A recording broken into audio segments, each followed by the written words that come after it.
כי המקום הזה עובר הרבה אנרגיה, צריך הרבה חזון וחשק, והוא זה שפתח לנו את הדלתות, ממש סלל לנו את הדרך, לכולנו, מוזיקאים ולי במיוחד.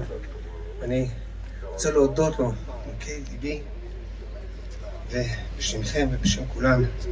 הוא נמצא איתנו כאן הערב, איתן קמבל היקר.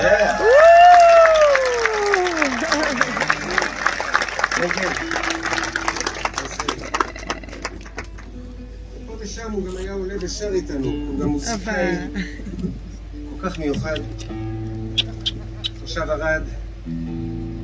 הוא מסתובב כאן בין האבנים והמדבר והחול כאן מגיל 12 בערך, הוא בגיל שלי.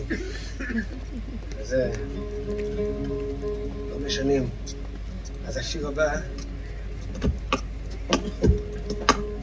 לך איתן היקר, במונית שיד ימינו, אהבתו ותשוקתו.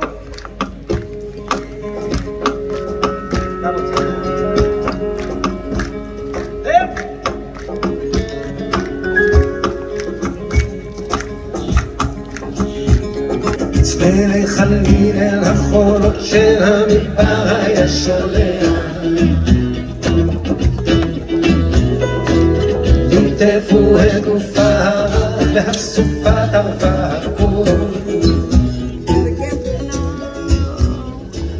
חגי כמו החולות, אני רוצה אותך כמו סלע. אז יבדי שהרוחות אותו ליטפו בעוז החזמות האור, אוזניו נתנו לו